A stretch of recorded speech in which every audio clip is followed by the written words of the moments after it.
मनुष्य के जीवन की पहली और अंतिम शिक्षा। हर हर महादेव, हर हर महादेव, ओम नमः शिवाय। नमस्कार दोस्तों, बलवीर कोट्स चैनल में आपका स्वागत है। प्रिय दोस्तों, आज हम आपको एक ऐसी कथा सुनाने जा रहे हैं जिसे सुनने मात्र से आपके जीवन में सुख, संपत्ति और धन की वर्षा होगी।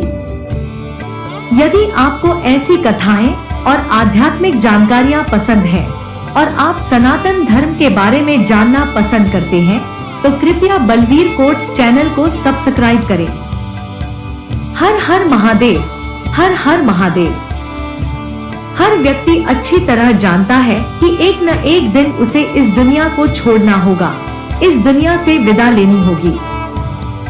फिर भी हर इंसान यही सोचता है कि वह अभी 78 साल जीवित रहेगा और उसे मृत्यु नहीं आएगी, चाहे कुछ भी हो जाए। यदि आप महात्मा बुद्ध के विचारों में विश्वास रखते हैं तो इन दिव्य उपदेशों को सावधानी से सुनें और इस वीडियो को अंत तक देखें, अन्यथा बाद में आपको अपने कीमती समय को व्यर्थ के वीडियो में लगाने का पछतावा होगा। यहाँ आपको कुछ नया सीखने को मिलेगा।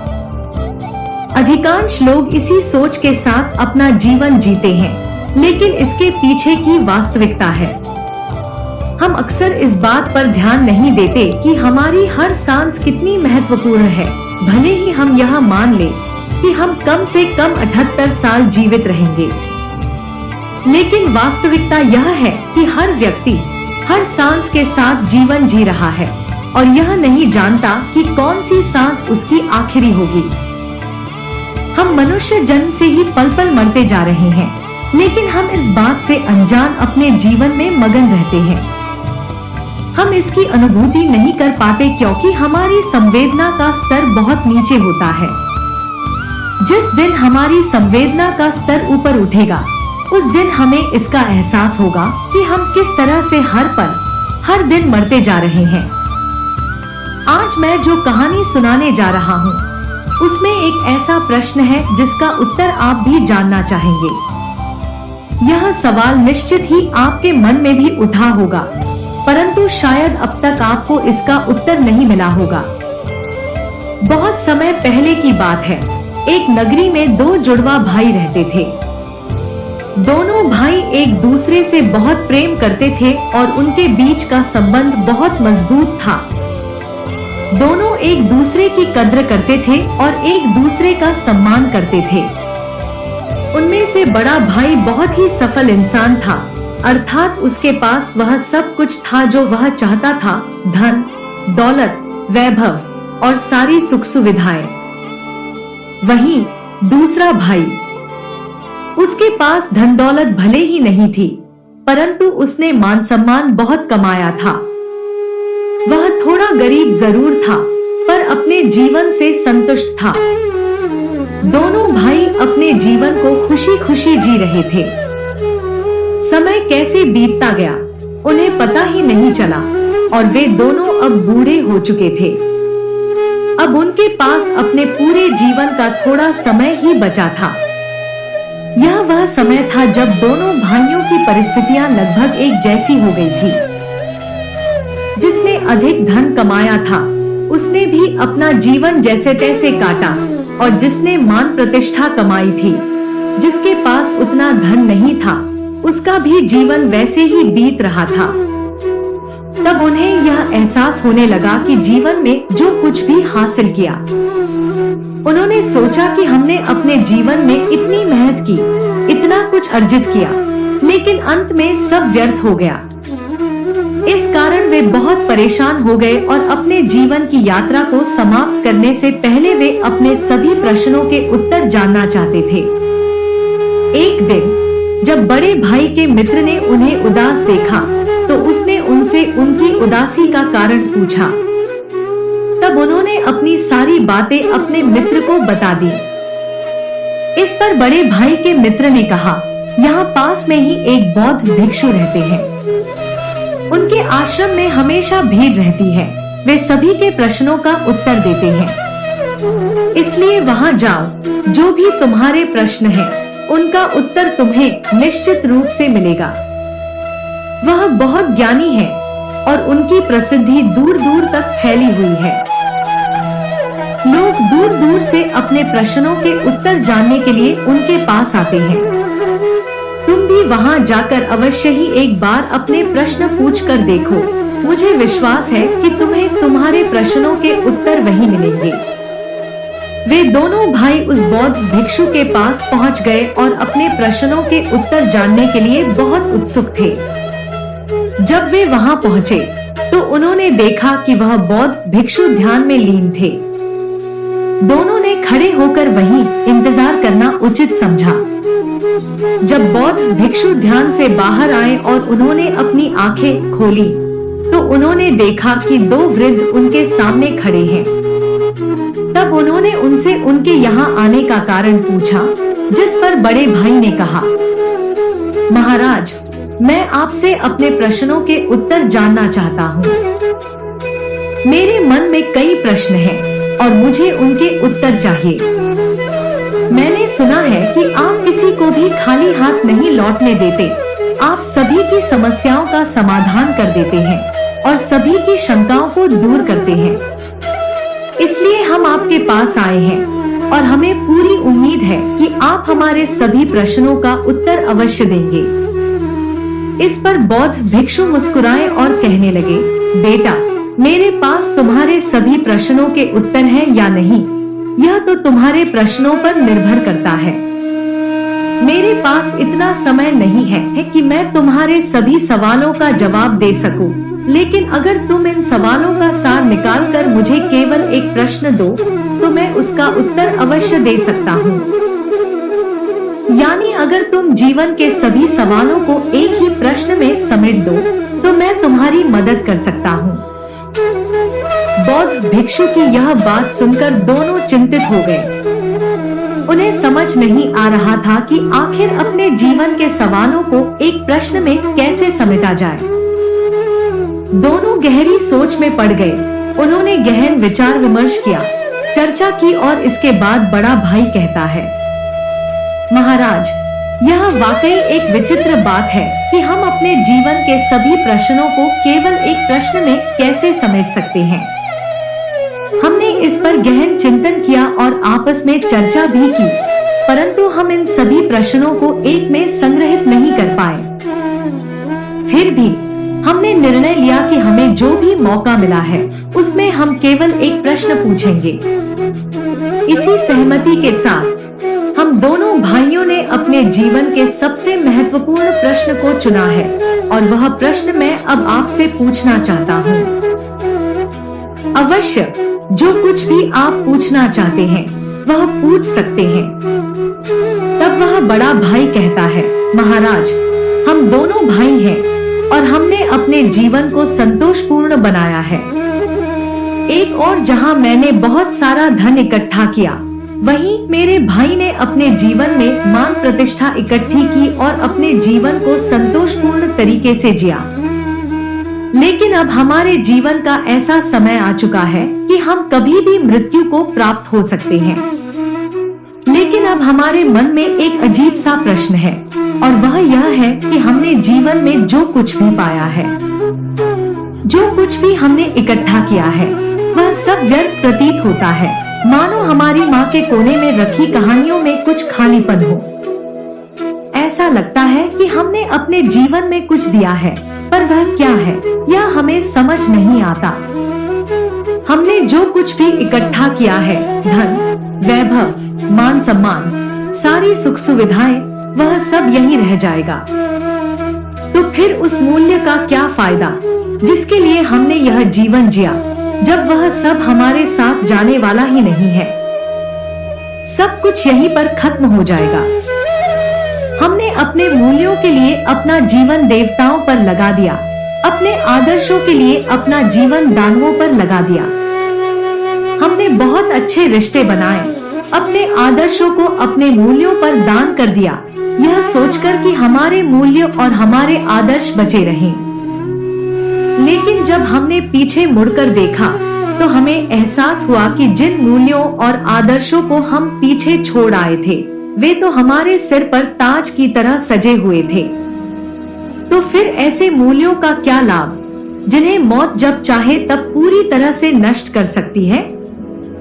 क्या हमें अपने जीवन में और अधिक मेहनत नहीं करनी चाहिए थी?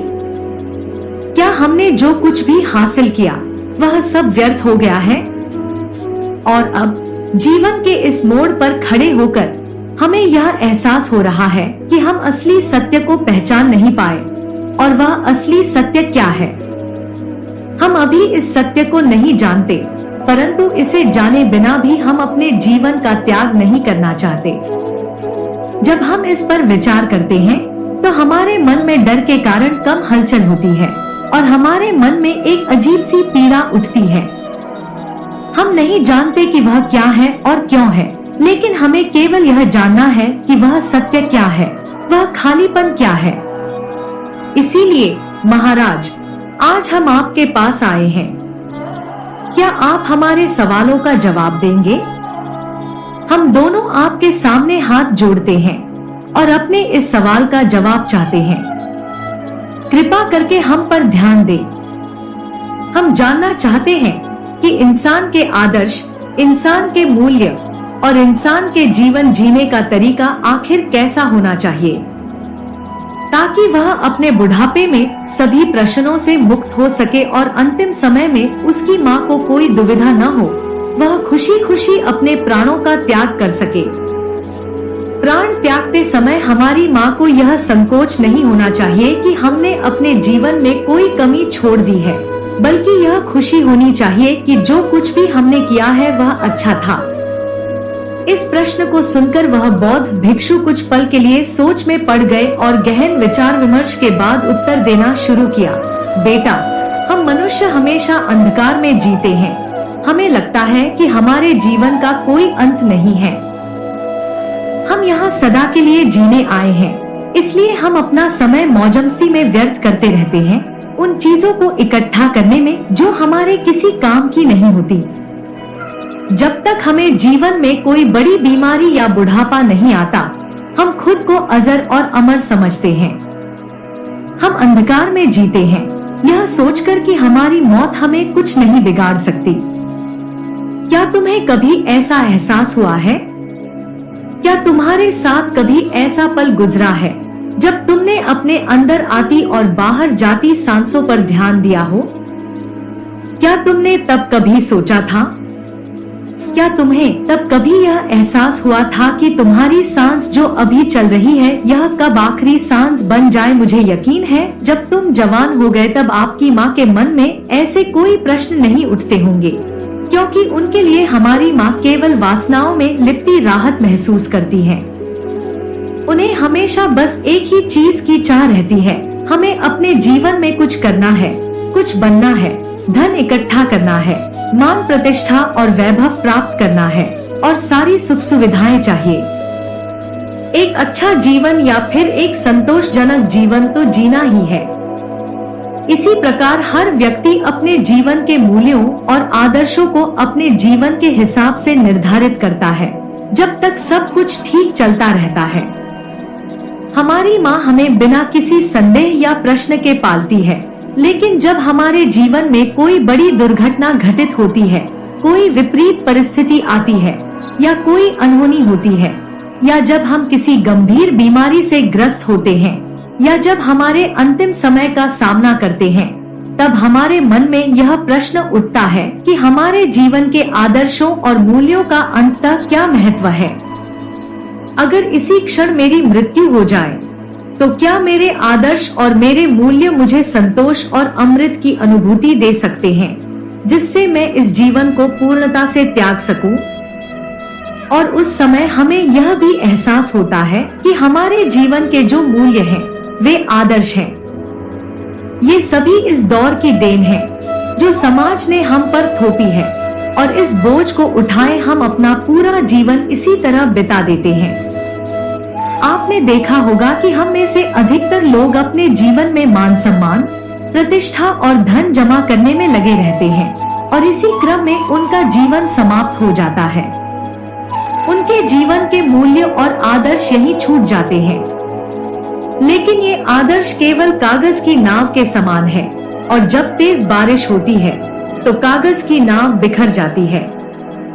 जब तक वह व्यक्ति कागज की नाव में बैठा होता है और बारिश नहीं हो रही होती, तब तक वह खुद को सर्वश्रेष्ठ मानता है।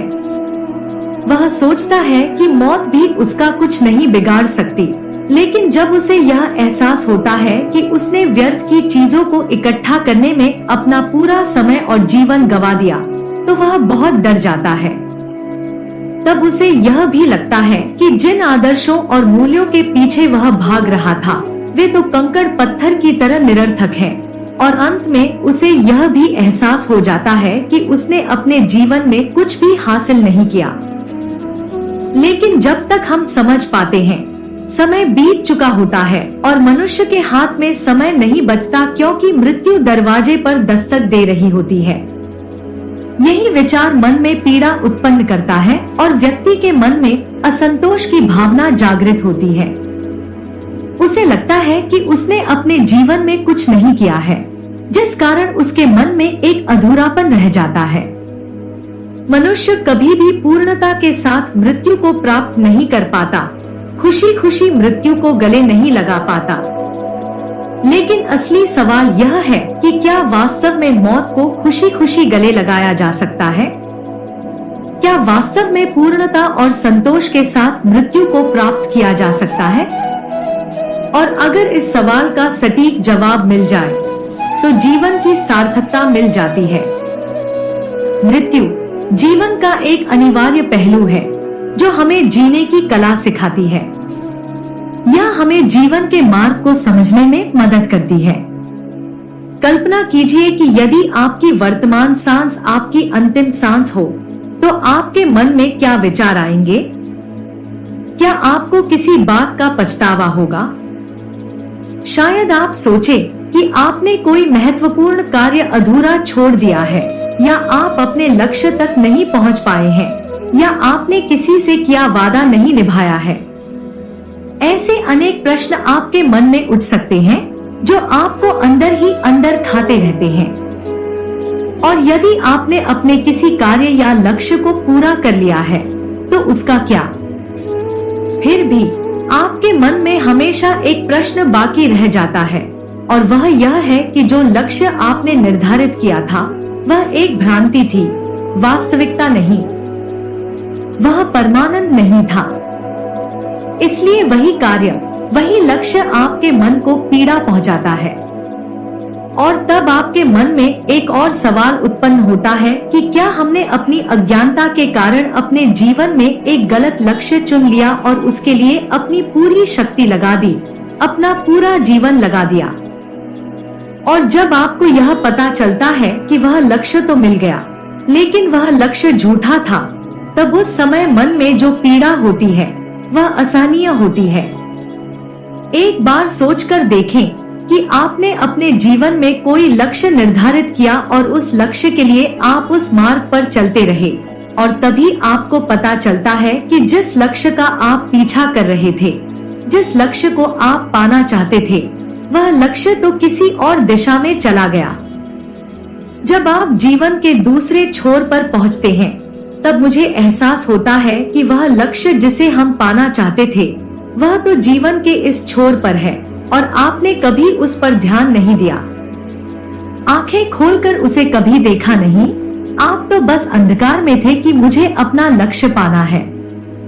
इसलिए आंखें बंद करके आप अपनी दिशा में बढ़ते चले गए, यह सोचकर कि शायद जहां यह रास्ता खत्म होगा, वहां मुझे मेरा लक्ष्य और अवसर मिल जाएगा।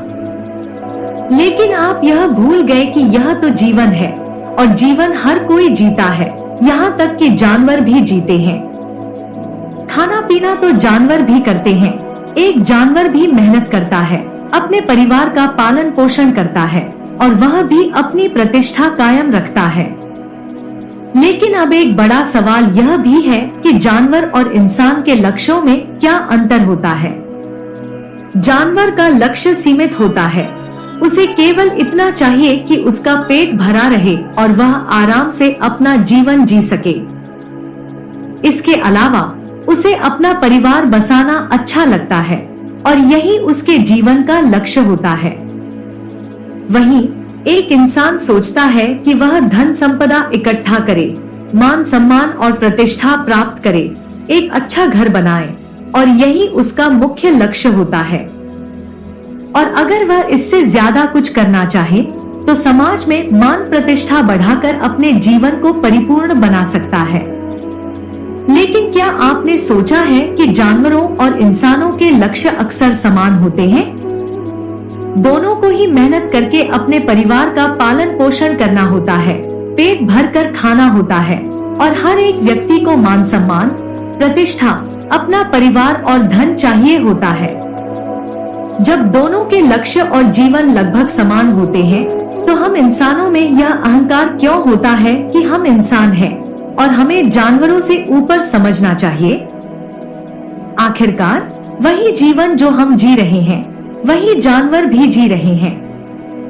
तो फिर दोनों में अंतर क्या है? इसका उत्तर भी बहुत सीधा और सरल है।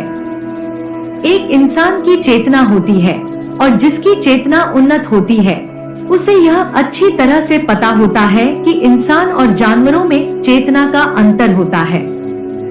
जानवरों में चेतना नहीं होती, लेकिन इंसानों की चेतना उन्नत होती है और इसी चेतना का उपयोग करके आप चाहें तो परमात्मा को भी प्राप्त कर सकते हैं। लेकिन हम मनुष्य केवल समाज के हिसाब से चलते हैं, अपनी चेतना का उपयोग प्रतिष्ठा और समाज में अच्छा बने रहने के लिए करते हैं, छोटी छोटी चीजों के लिए इसका उपयोग करते हैं। किंतु यदि हम चाहें तो अपनी चेतना का उपयोग करके जीवन को परमानंद की ओर ले जा सकते हैं। हम जीवन का आनंद ले सकते हैं और परमात्मा का ज्ञान प्राप्त कर सकते हैं, लेकिन हम अक्सर इस चेतना को समय के साथ धीरे धीरे नष्ट कर देते हैं और हमें इसका एहसास भी नहीं होता। इसलिए जब जीवन का अंतिम समय आता है, हमारे मन में एक पीड़ा उठती है, एक तकलीफ रहती है, जो हमें यह एहसास कराती है कि जो कुछ भी हमने जीवन में हासिल किया है, वह कंकर पत्थर के समान है। यही कारण है कि जब हमारा अंतिम समय आता है, हमारे भीतर कई प्रश्न उठते हैं और कई तरह की तकलीफें भी उत्पन्न होती हैं, जिस कारण एक मनुष्य पूर्णता के साथ कभी मृत्यु को प्राप्त नहीं कर पाता और तब समाज के सारे मूल्य और आदर्श हम पर बोझ बन जाते हैं। हम उनका पालन तो करते हैं, परंतु अधूरे मन से, क्योंकि वह हमारी खोज नहीं है, वह समाज की खोज है और समाज ने यह बोझ हम पर डाला है। पर जब हम अपनी चेतना का प्रयोग करते हैं तो हमें यह अच्छी तरह समझ आता है कि जिन आदर्शों और मूल्यों के लिए हम जी रहे हैं, उन्हें हम अच्छी तरह से समझ और पहचान सकते हैं। ये आदर्श और जीवन मूल्य हम पर बोझ नहीं बनते, बल्कि हमारे जीवन को दिशा देते हैं, हमें एक रास्ता दिखाते हैं। इसलिए हर इंसान के जीवन में यह लक्ष्य होना चाहिए कि वह अपने जीवन के हर पल, हर क्षण को चेतना के साथ जी सके, उसे अच्छी तरह से समझ सके और पहचान सके। आप यह बात अवश्य जानते होंगे कि हमारा जीवन सुख और दुख के दो पहलुओं में बंटा हुआ है। जब हम चेतना से ऊपर उठते हैं, तब हमें यह एहसास होता है कि सुख दुख दोनों ही हमारे समाज का हिस्सा है। तब मनुष्य की चेतना उसे बताती है कि यह केवल एक स्थिति है जो आज नहीं तो कल बीत जाएगी, और तब उसका मन कभी भी विचलित नहीं होता। इस तरह इंसान सुख और दुख में उलझे बिना अपने जीवन को अलग तरह से जी सकता है। तब उसे यह एहसास होता है कि वह इस सुख दुख में शामिल नहीं है। जब यह भावना व्यक्ति के अंदर जागृत होती है, तो व्यर्थ के लक्ष्यों के पीछे भागने और दौड़ने की प्रतिस्पर्धा समाप्त हो जाती है और जीवन का केवल एक ही लक्ष्य रह जाता है, चेतना। लेकिन जो व्यक्ति आत्मचेतना से दूर रहता है, वह इसे नहीं समझ पाता। उसका जीवन एक मिट्टी के घर की तरह होता है। जब तक वह घर सुरक्षित होता है, उसे लगता है कि उसका जीवन खुशियों से भरा है और वह खुद को सर्वश्रेष्ठ समझता है।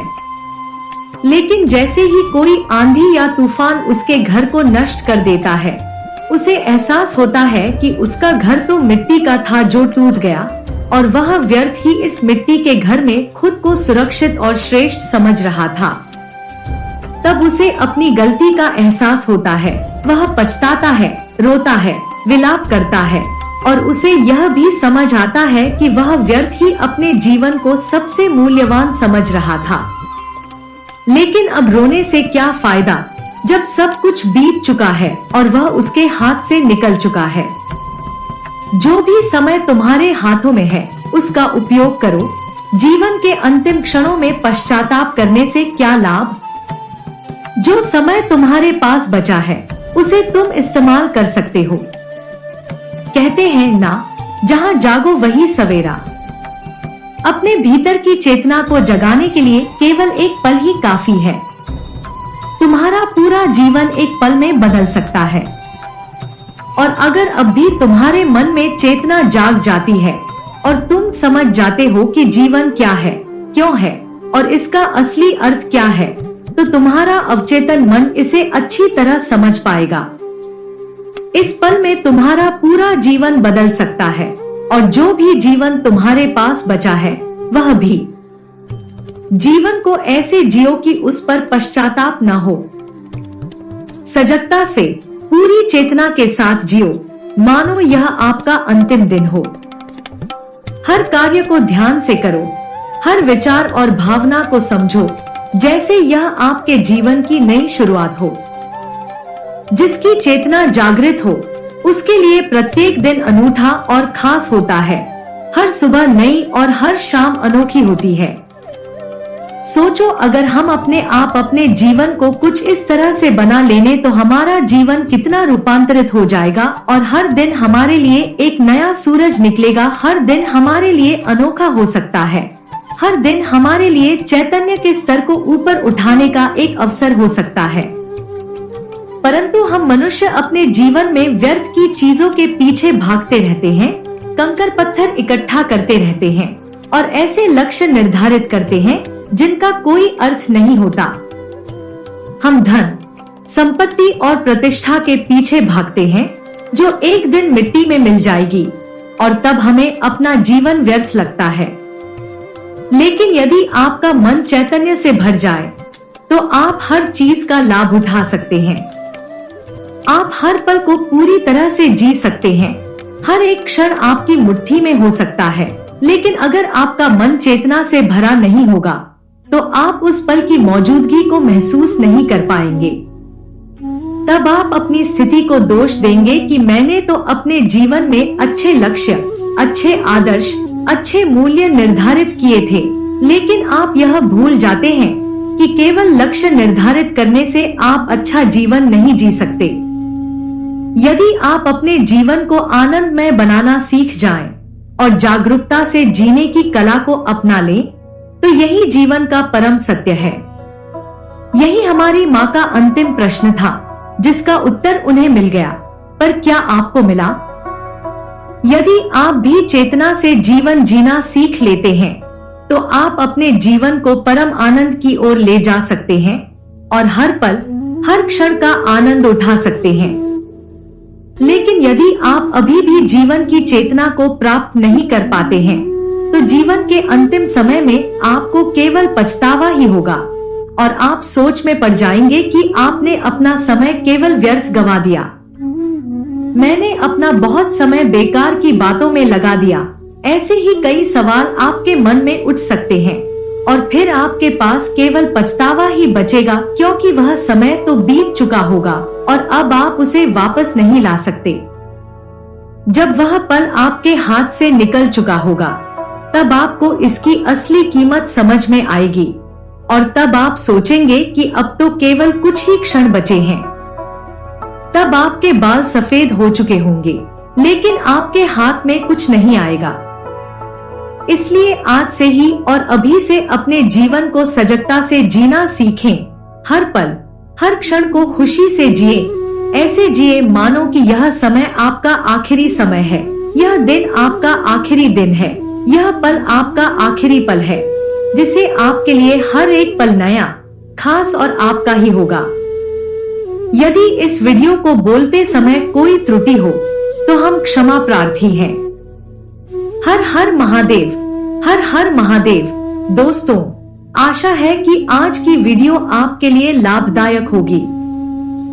यदि वीडियो आपको पसंद आई हो तो कृपया इसे लाइक करें और इसे अपने परिवार और मित्रों के साथ अधिक से अधिक शेयर करें। यदि आप पहली बार चैनल बलवीर कोट्स पर आए हैं तो कृपया इसे सब्सक्राइब करें और घंटी के बटन को दबाएं, जिससे इस तरह की सभी वीडियो के नोटिफिकेशन आपको सबसे पहले मिले।